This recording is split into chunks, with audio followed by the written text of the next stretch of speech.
Dans l'exercice 1, il faut donner deux nombres premiers différents dont la somme est un nombre premier. Vous pouvez prendre 2 et 3, 2 plus 3 égale à 5, ou aussi 2 et 5, ou encore 2 et 17, ou aussi 2 et 11. D'accord? Alors, la deuxième question, il faut donner deux nombres premiers différents dont la somme est un nombre composé. Donc, un nombre composé est un entier supérieur ou égal à 2 qui n'est pas premier, c'est-à-dire qui admet un diviseur propre, différent de 1 et différent de lui-même. Alors les nombres composés commencent par 4, n'est-ce pas? Parce que 2, il est premier, il n'est pas composé. 3, il est premier, il n'est pas composé. 4, il est composé parce que il est divisible par 2 et il n'est pas premier. D'accord? Alors le seul entier qui est divisible par 2 et qui est premier, c'est 2. Il n'y a pas d'autre en fait. D'accord?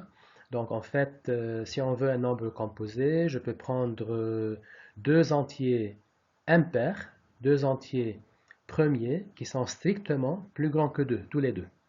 Ça fait deux entiers impairs et la somme de deux entiers impairs est paire. Maintenant, un nombre pair qui est strictement plus grand que 2 est forcément composé. Il est divisible par 2. OK? Sinon, on peut aussi prendre 2 et 7 par exemple ici. Ça, c'est un exemple. 2 et 7. 2 est premier, 7 est premier, ils sont différents. Et la somme c'est 9. Et 9 est un entier composé puisqu'il est divisible par 3 et il est divisible proprement par 3. 3 est un diviseur propre de 9. Voilà. Dans l'exercice 2, il faut démontrer que si 2 à la puissance p-1 est premier, alors l'entier 2 à la puissance p-1 fois 2 à la puissance p-1 est parfait. Alors, par définition, un nombre parfait est un entier qui est supérieur ou égal à 2 et qui est égal à la somme de ses diviseurs stricts, c'est-à-dire la somme de ses diviseurs différents de lui-même. D'accord? Par exemple, 6. Les diviseurs différents de 6, de l'entier 6, sont 1, 2 et 3. Et leur somme, c'est égal à 6. Donc 6 est un entier parfait. Un deuxième exemple, 28 par exemple. 28, ses diviseurs sont 1, 2, 4, 7 et 14. D'accord? Et 28 aussi. Mais il faut exclure le 28. Donc les diviseurs de 28 qui sont différents de 28 sont 1, 2, 4, 7 et 14. Et leur somme, c'est bien égal à 28. Donc 28 aussi est un entier parfait. Bon, je vais appeler Q, cet entier-là, 2 à la puissance P-1. Et l'entier N, c'est Q fois 2 à la puissance P-1. Bon, pour démontrer que N est parfait, il faut trouver d'abord les diviseurs de N, qui sont différents de N, et faire leur somme, et démontrer que leur somme est égale à quoi? Est égale à N. Bien. Alors, puisque Q est par hypothèse un nombre premier, donc cette écriture n égale Q fois 2 à la puissance P-1, ça c'est la décomposition primaire de n, qui est unique à l'ordre près des facteurs. Hein, c'est une décomposition en facteurs premiers. Q à la puissance 1 par 2, 2 est premier, 2 à la puissance P-1. Vous savez que cette décomposition, elle est unique à l'ordre près. Alors, quels sont les diviseurs de n? Les diviseurs de n sont obligatoirement de la forme q à la puissance alpha par 2 à la puissance bêta. Alpha varie entre 0 et 1 et bêta varie entre 0 et p-1. Donc, on va énumérer maintenant les diviseurs de n. Pour alpha égale 0, donc j'obtiens q à la puissance 0, c'est 1, par les autres diviseurs. Donc, ça va de bêta égale 0 à bêta égale p-1, ça fait 2 à la puissance 0, c'est 1, 2 à la puissance 1, 2 à la puissance 2, jusqu'à 2 à la puissance p-1. Voici la première collection de diviseurs de n. Ensuite, pour alpha égale 1, donc j'ai ici q à la puissance 1, c'est q, qui va multiplier les 2 à la puissance bêta. Bêta varie de 0 à p-1, a priori. Mais puisqu'on veut les diviseurs qui sont différents de n, alors bêta va aller de 0 à seulement p-2, d'accord? Pour ne pas avoir n. Donc, la deuxième collection des diviseurs, c'est la suivante, q, 2q, 2 au carré fois q, jusqu'à 2 à la puissance p-2 fois q. Donc, ce sont tous les diviseurs de n qui sont différents de n. On va maintenant faire leur somme. Bon, faisons la somme de la première collection. 1 plus 2 au carré, plus 2 à la puissance p-1. Vous connaissez la formule. 1 moins 2 à la puissance p sur 1 moins 2. C'est comme 1 moins x à la puissance p sur 1 moins x. Ça fait 1 plus x carré jusqu'à x à la puissance p moins 1. D'accord? Et donc, tout calcul fait, ça fait 2 à la puissance p moins 1. Or, qui est 2 à la puissance p moins 1? Eh bien, c'est q. Donc, la somme de la première collection donne q. Maintenant, on va s'occuper de la deuxième collection de diviseurs. Q plus 2q plus 2 au carré fois q, etc. Je prends q en facteur. 1 plus 2 à la puissance p moins 2. Alors là, vous avez le choix, ou bien vous appliquez la même formule, d'accord? Ou bien vous dites, cette quantité-là, c'est égal à la quantité précédente moins un terme. Moins quel terme? Le dernier, 2 à la puissance p moins 1. Donc, q facteur, la quantité entre parenthèses ici, c'est la quantité précédente, qui est q, moins le dernier terme qui est ici, c'est 2 à la puissance p moins 1. Bon, maintenant, vous avez à faire le calcul, hein, la somme. Q plus Q facteur de Q moins 2 à la puissance P moins 1. Hein. Si vous prenez Q en facteur, ça donne 1 plus Q moins 2 à la puissance P moins 1. On remplace Q par sa valeur, c'est 2 à la puissance P moins 1. D'accord? Là aussi, 2 à la puissance P moins 1. Moins 1 et plus 1, ça s'en va. Et à l'intérieur, là, il me reste 2 à la puissance P moins 2 à la puissance P moins 1, qui est égal à 2 à la puissance P moins 1. Donc, la somme de tous les diviseurs de n qui sont différents de n est égale à 2 à la puissance p-1 fois 2 à la puissance p-1.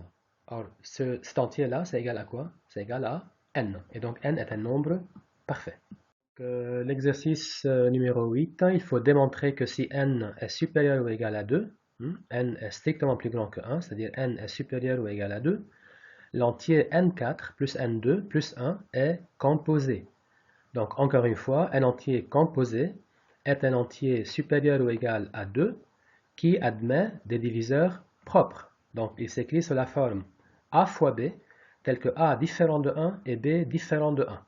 D'accord? Le premier entier composé, eh bien, c'est 4. D'accord? 1 n'est pas composé, 2 il est premier, il n'est pas composé, 3 il est premier, il n'est pas composé, 4 il est composé. D'accord? Parce qu'il est divisible par 2 et il n'est pas premier. Il a bien un diviseur propre. Bien, alors n4 plus n2 plus 1, je vais essayer de transformer ça en carré parfait et factoriser pour avoir la forme a fois b. Donc je vais écrire ça sous la forme n4 plus 2n2 plus 1, parce que là ça me fait n2 plus 1 au carré, et retrancher n2 pour avoir la même quantité. Donc n2 plus 1 au carré moins n2, ça fait n2 moins n plus 1, n2 plus n plus 1. Mais attention, n est supérieur ou égal à 2. N est par hypothèse strictement plus grand que 1. Cette quantité, le deuxième facteur, évidemment, c'est plus grand strictement que 1. Et le premier facteur aussi, puisque n est supérieur ou égal à 2, là aussi, c'est strictement plus grand que 1. Donc, l'entier en question, il s'écrit sous la forme a fois b, avec a plus grand que 1 et b plus grand que 1, c'est donc un entier composé. C'est-à-dire, n2 moins n plus 1 est un diviseur propre de n4 plus n2 plus 1. Propre, c'est-à-dire il est différent de 1 et il est différent de l'entier lui-même. Pourquoi il est différent de l'entité lui-même? Parce que l'autre facteur n'est pas égal à 1, n'est-ce pas? Donc là, nous avons deux diviseurs de n4 plus n2 plus 1 qui sont des diviseurs propres. Bien, donc on a le résultat. L'exercice numéro 10, il faut démontrer que si 2 à la puissance n-1 est premier, alors n lui-même est premier. Donc là, je vais raisonner par contraposition, c'est-à-dire en utilisant le principe de la contraposition. Vous savez, le principe de la contraposition, il dit que P implique Q est équivalent à dire non Q implique non P. Donc, pour démontrer P implique Q, je vais démontrer que non Q implique non P et c'est équivalent. Donc, on a n supérieur ou égal à 2. On va supposer, par contraposer, que n n'est pas premier. Qu'est-ce que ça veut dire n n'est pas premier et il est supérieur ou égal à 2? Ça veut dire il est composé en fait. N'est-ce pas? Il est un entier composé. Et donc, puisqu'il est composé, il s'écrit sous la forme a fois b avec a plus grand strictement que 1 et b plus grand strictement que 1. C'est-à-dire a et b sont des diviseurs propres de n. A est strictement compris entre 1 et n, et B aussi. Bien, alors, remplaçons. n par sa valeur, a fois b, nous avons 2 à la puissance n moins 1, c'est égal à 2 à la puissance ab moins 1, qui s'écrit 2 à la puissance a, le tout à la puissance b, moins 1. D'accord? Maintenant, on va appliquer la formule x à la puissance n moins 1. X à la puissance n moins 1, c'est x moins 1, facteur de 1 plus x2 jusqu'à x à la puissance n moins 1. D'accord? La même formule que nous avons appliquée tout à l'heure. Donc, ça fait 2 à la puissance a moins 1, facteur de 1 plus 2 à la puissance a, plus 2 à la puissance a au carré, plus etc. jusqu'à 2 à la puissance a à la puissance b moins 1. Ça, c'est x à la puissance n moins 1. Bien. Alors, nous avons pu écrire 2 à la puissance n moins 1 comme étant le produit de deux facteurs, hein, sous la forme alpha fois bêta, le produit de deux entiers. Mais puisque a est supérieur ou égal à, puisque a est supérieur ou égal à 2, n'oublions pas, a est un entier qui est strictement plus grand que 1, donc il est supérieur ou égal à 2. Donc la première parenthèse est un entier qui est strictement plus grand que 1, et la deuxième parenthèse aussi, c'est un entier qui est strictement plus grand que 1. Qu'est-ce que cela veut dire alors? Cela veut dire que 2 à la puissance n moins 1 n'est pas premier, il est composé. Et donc, on a le résultat. Okay? On a démontré que non Q implique non P, donc on a P implique Q. Maintenant, il dit vérifier que la réciproque n'est pas vraie. Qu'est-ce que ça veut dire la réciproque n'est pas vraie? Ça veut dire que si n est premier, il n'est pas nécessaire que l'entier 2 à la puissance n moins 1 soit premier. Il a dit vérifier ça avec n égale 11. Voici n égale 11. Il est premier, mais la quantité 2 à la puissance n moins 1, c'est 2 à la puissance 11 moins 1. Tout calcul fait, 2047, qui n'est pas premier en fait, c'est composé. Il a des diviseurs propres. D'accord?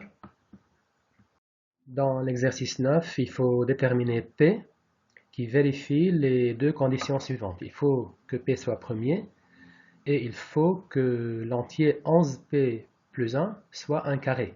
Hein, c'est-à-dire, il existe un entier A, tel que 11P plus 1 soit égal à A au carré. D'accord? Donc, il faut déterminer P qui vérifie ces deux conditions. Bien, alors je vais partir de cette hypothèse-là. Je veux que 11P plus 1 soit égal à A2. Donc 11P égale A2 moins 1, c'est-à-dire A moins 1 facteur de A plus 1. Et donc 11P égale A moins 1 facteur de A plus 1. Donc là, c'est une technique qu'on utilise très souvent. Regardez, 11, il divise 11P. Et donc 11, il divise aussi A moins 1 facteur de A plus 1. Et comme 11 est un nombre premier, il divise l'un d'entre eux. Donc ça, c'est un résultat arithmétique très important. Si P est un nombre premier, et si P divise x fois y, alors P divise x ou P divise y. Ça, c'est une conséquence en fait du théorème de Gauss. Pourquoi en fait, si P divise x, y, alors P divise x ou P divise y? Bon, supposons que P ne divise pas x. Alors, comme P est un nombre premier qui ne divise pas x, il est forcément premier avec x. Et maintenant, qu'est-ce qu'on applique? On applique maintenant le théorème de Gauss. Si P divise x fois y, et si P est premier avec x, alors il divise y, n'est-ce pas? Bien, alors revenons à l'exercice. Nous avons 11P égale A-1 facteur de A plus 1. 11 divise 11P, donc 11 divise A-1 facteur de A plus 1. Et comme 11 est un nombre premier, il divise l'un d'entre eux. Donc il divise A-1 ou il divise A plus 1. Il y a deux cas à considérer.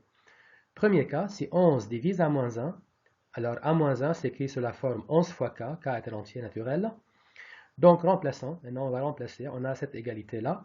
11P est égal à A-1 facteur, nous avons 11P est égal à A-1 facteur de A plus 1. Donc 11P égale A-1 facteur de A plus 1 égale A-1, c'est 11 fois K, et A plus 1, c'est 11K plus 2, puisque A, c'est 11K plus 1. D'accord? Donc A plus 1, c'est 11K plus 2. Donc, qu'est-ce qu'on a maintenant? On a 11 fois P égale 11 fois K fois 11K plus 2. On simplifie par 11, on obtient P égale K facteur de 11K plus 2. Et attention, P est un nombre premier. Il faut qu'il soit premier. D'accord? Donc, si P est un nombre premier, alors l'un de ces deux entiers est 1 et l'autre c'est P, parce que P, les seuls diviseurs de P sont 1 et lui-même, puisqu'il est premier. Donc, à votre avis, qui est 1 et qui est P? Bien sûr, le plus petit c'est 1, donc c'est K qui est nécessairement égal à 1, et 11K plus 2 qui est égal nécessairement à P, et si K égale à 1, P égale à 13. Donc, la valeur de P dans ce cas est 13. C'est un nombre premier, d'accord, qui vérifie 11P plus 1 égale à A au carré. Qui est A? C'est 11K plus 1. D'accord? Et bien sûr, si K égale 1, 11K plus 1, c'est égal à 12. Et 12 au carré, c'est 144, qui est bien égal à 11 fois 13 plus 1. D'accord? Donc là, on a l'égalité et c'est très bien. Maintenant, on va traiter le deuxième cas. Dans le deuxième cas, on a 11 divise A plus 1. Donc, A plus 1 s'écrit sous la forme 11 fois K, avec K appartient à N. Et donc, 11P, la même égalité toujours, 11P égale A moins 1 facteur de A plus 1. Vous voyez, 11P égale A moins 1 facteur de A plus 1. 11P égale A moins 1 A plus 1. Qui est A moins 1 ici et qui est A plus 1? A plus 1, c'est 11K. Donc A moins 1, c'est 11K moins 2. Même chose, on simplifie par 11, on obtient P égale K facteur de 11K moins 2. Encore une fois, P est un nombre premier, enfin il faut qu'il soit premier. Alors, l'un de ces deux entiers est 1 et l'autre c'est P. C'est la seule solution, puisque P est premier, il n'a pas de diviseur propre. Donc, le plus petit ici, c'est 1, et le plus grand, c'est P. Le plus petit ici, c'est quoi? C'est K ou c'est 11K moins 2? Bien sûr, c'est K. Donc, nécessairement, on doit avoir K égale 1 et P égale 11K moins 2. Maintenant, si K égale 1, P égale 11K moins 2 égale à 9. Et 9, ce n'est pas un entier premier, donc là, c'est une valeur inacceptable. OK? Donc, la seule valeur acceptable ici, c'est P égale à 13. Et dans ce cas, nous avons bien que 11 fois 13 plus 1 égale 144 égale 12 au carré. Ici, il faut démontrer que si n est un carré et est un cube, qu'est-ce que ça veut dire est un carré et est un cube? C'est-à-dire l'entier n, il est de la forme a au carré, avec a entier, et il est de la forme b au cube, avec b entier. Hein? Donc n, si n est un carré et est un cube en même temps, alors il doit être le carré d'un cube et le cube d'un carré. C'est-à-dire il est de la forme alpha 3 au carré, et il est aussi de la forme bêta au carré à la puissance 3. Donc on a par hypothèse que n est un carré et est un cube. Il s'écrit sous la forme a au carré, il s'écrit sous la forme b au cube. D'accord? Alors, on va utiliser la décomposition primaire de n. Vous savez que chaque entier naturel, différent de 1, et différent de 0 bien sûr, se décompose en produit de nombres premiers de cette forme-là. Et cette décomposition qui est unique à l'ordre près des facteurs, on l'appelle la décomposition primaire de n. Et j'insiste, c'est une décomposition unique à l'ordre près, bien sûr, puisque le produit est commutatif. D'accord? Donc, on va considérer cette décomposition primaire de n. n s'écrit sous la forme P1 à la puissance alpha 1, P2 à la puissance alpha 2, Pk à la puissance alpha k. K appartient à une étoile, les Pi sont des nombres premiers 2 à 2 différents, et les alpha i sont des entiers naturels non nuls. Donc, qui sont en fait les P1, P2, Pk ici? Les P1, P2, Pk sont les diviseurs premiers de n. Et il n'y en a pas d'autres en fait. Ce sont les diviseurs premiers 2 à 2 différents de n. Bien, puisque n est par hypothèse un carré, il est de la forme A2. Le seul cas où n peut être un carré de la forme A2, c'est le cas où tous les alpha i sont pairs. Il faut que tous les alpha i soient pairs pour pouvoir écrire sous la forme n égale quelque chose au carré. Si l'un des alpha i n'est pas pair, donc il ne contient pas 2 ici dans sa décomposition, on ne pourra pas écrire n sous la forme a au carré. Donc, puisque n est un carré, il faut que tous les alpha i soient des multiples de 2. Donc 2 divise alpha i pour tout i, allant de 1 jusqu'à k. Et puisque n aussi est un cube, il est de la forme b à la puissance 3, c'est que obligatoirement tous les alpha i sont des multiples de 3, n'est-ce pas? Donc regardez, d'une part, 2 divise alpha i pour tout i, D'autre part, 3 divise alpha i pour tout i, et vous savez que 2 et 3 sont premiers entre eux. Maintenant, on va appliquer un résultat qu'on a déjà utilisé et que nous avons démontré dans un exercice, et je vous ai demandé de retenir si x divise a et si y divise a, est-ce que c'est nécessaire que x fois y divise a? Non, d'accord, ce n'est pas nécessaire. Mais si x divise a et si y divise a, et si x et y sont premiers entre eux, alors oui, x fois y divise a, c'était le résultat, il me semble, de l'exercice 15, chapitre 2. D'accord? Donc ça, c'est un résultat à retenir. Vous voyez, on l'a utilisé encore une fois. Alors, 2 divise alpha i, 3 divise alpha i, 2 et 3 premiers entre eux, donc 6, qui est 2 fois 3, doit diviser alpha i pour tout i allant de 1 jusqu'à k. Qu'est-ce que cela veut dire? Alpha i s'écrit sous la forme 6 bêta i pour tout i allant de 1 jusqu'à k. Maintenant, remplaçons n égale P1 à la puissance 6 bêta 1, P2 6 bêta 2, Pk 6 bêta k. Est-ce que je peux écrire cet entier comme étant le carré d'un cube? Oui, c'est le carré de ce cube. P1 bêta 1, Pk bêta k à la puissance 3, le tout au carré va donner ça. D'accord? Puisque n s'écrit comme étant P1 bêta 1, P2 bêta 2, Pk bêta k, le tout à la puissance 6. Donc à la puissance 6, c'est à la puissance 2 à la puissance 3, comme ici, ou bien c'est à la puissance 3 à la puissance 2, comme ici. Donc c'est le cube d'un carré et c'est le carré d'un cube. Voilà l'exercice numéro 12. On a un entier n. Il faut démontrer cette équivalence. N admet exactement 3 diviseurs. N admet exactement 3 diviseurs. Si et seulement si n est le carré d'un nombre premier. Donc n est de la forme p au carré. D'accord? Donc là, c'est une équivalence, c'est-à-dire c'est une condition nécessaire et suffisante. Il faut démontrer les deux sens. Bon, commençons par la condition suffisante, qui est plus courte. La condition suffisante, dans ce sens-là, on a par l'hypothèse que n est le carré d'un nombre premier. Donc n s'écrit sous la forme p au carré, avec p est un nombre premier. Puisque p est un nombre premier, quels sont les diviseurs de p au carré? Eh bien, les diviseurs de p au carré, c'est-à-dire de n, sont 1, p et p au carré, qui est n. Donc, il y a exactement 3 diviseurs. Pourquoi il y en a exactement 3? Parce que ces 3 diviseurs, 1, p et n, sont 2 à 2 différents. Ils sont 2 à 2 différents. D'accord? Et donc, n admet exactement 3 diviseurs. Bien. La condition nécessaire, on a par hypothèse que n possède exactement 3 diviseurs. D'accord? Et donc, j'ai considéré l'ensemble des diviseurs de n, que j'ai appelé dn, les diviseurs de n. Il y en a exactement 3. 1, a et n. Donc, les entiers 1, a et n sont 2 à 2 différents. Et a est un diviseur propre de n. En fait, c'est le seul diviseur propre de n. D'accord? 1 et n, on les appelle les diviseurs triviaux de n. D'accord? Et a est un diviseur propre de n. Il est différent de 1 et il est différent de n. Donc, il faut démontrer avec ceci que n est le carré d'un nombre premier. Alors, d'abord, je dis que l'entier a est nécessairement premier.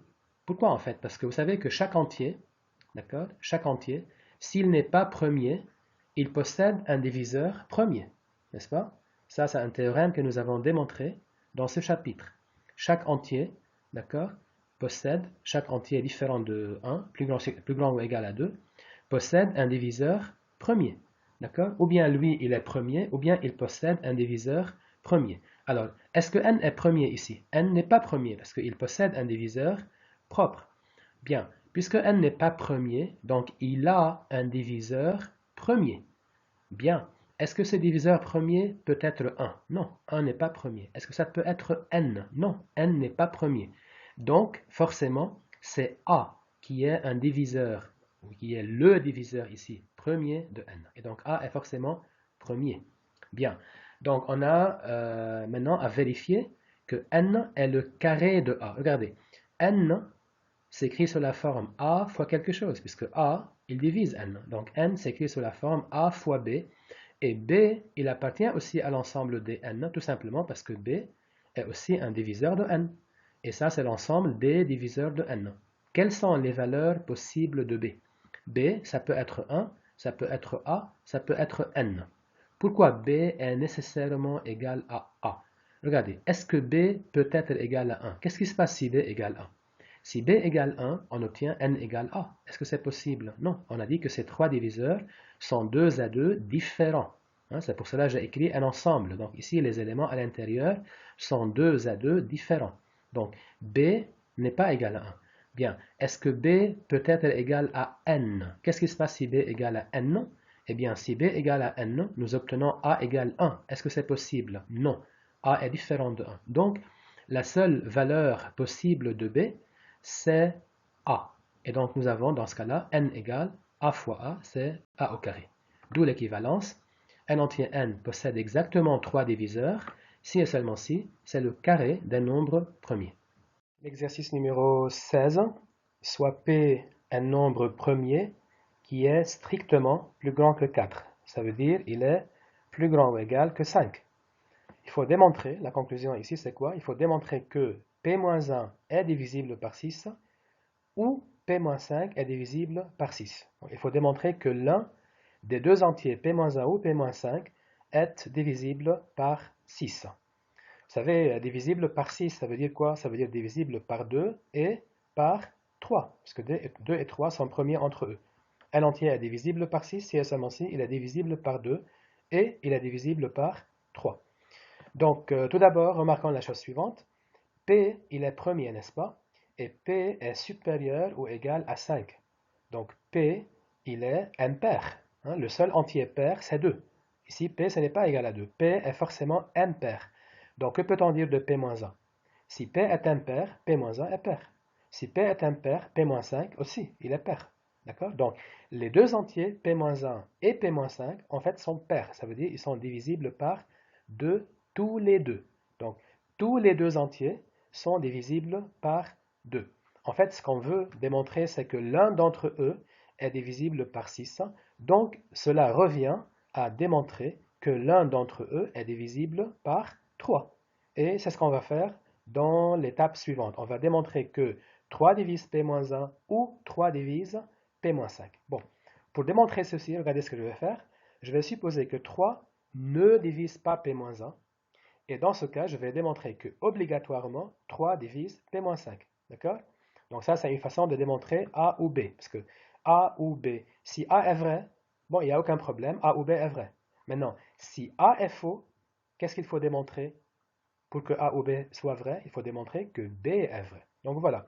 Si A est vrai, j'ai rien à faire. Ok, A ou B est vrai. Si A est fausse, donc si 3 ne divise pas P-1, qu'est-ce que je dois prouver dans ce cas-là? Que 3 divise P-5. Supposons donc que 3 ne divise pas P-1. Qu'est-ce que cela veut dire?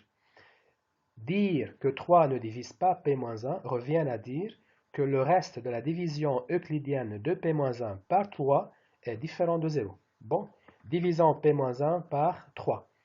Alors, on a P-1 égale 3 fois Q, Q est le quotient, plus le reste. R est différent de 0. Mais je sais aussi, puisque je divise par 3, le reste doit être strictement inférieur à 3. Donc, les valeurs possibles de R, c'est ou bien 1 ou bien 2. D'accord? Le reste de la division euclidienne de P-1 par 3, ce n'est pas 0, donc c'est ou bien 1 ou bien 2. Est-ce que ça peut être 2? Qu'est-ce qui se passe si le reste est égal à 2? Si le reste est égal à 2, nous avons P-1 égale 3 fois Q plus 2. Donc, P égale 3Q plus 2 plus 1, ça fait P égale 3Q plus 3, 3 facteurs de Q plus 1. P est divisible par 3. Est-ce que c'est possible? Non, parce que P est par hypothèse un nombre premier. Donc, c'est une contradiction. Le reste, donc, ne peut pas être égal à 2. Donc, le reste n'est pas 0, le reste n'est pas 2, le reste n'est pas 3. Donc, le reste, c'est égal à combien en fait? Le reste, c'est égal à 1, obligatoirement. Alors, le reste est égal à 1. Nous avons P-1 égale 3 fois Q plus 1. N'oubliez pas, avant de continuer, je vous rappelle ce qu'on fait ici. On a supposé que 3 ne divise pas P-1, d'accord? Et on veut démontrer que 3 divise P-5. Justement, calculons P-5 alors.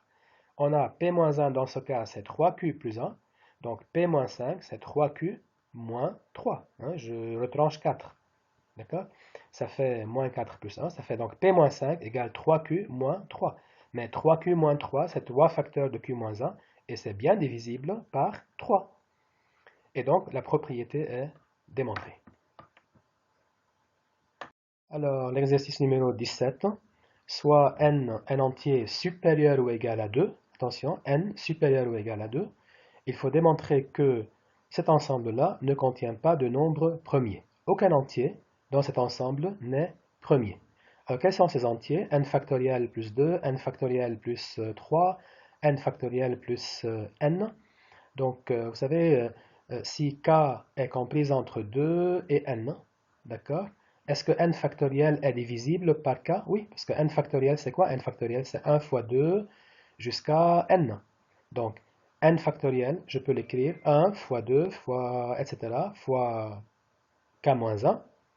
Ensuite, fois k plus 1 fois k plus 2 jusqu'à n. Donc, dans n factoriel, qu'est-ce que je peux prendre à part? C'est k fois quelque chose, k fois alpha. Alors, n factoriel plus k, c'est k fois alpha plus k.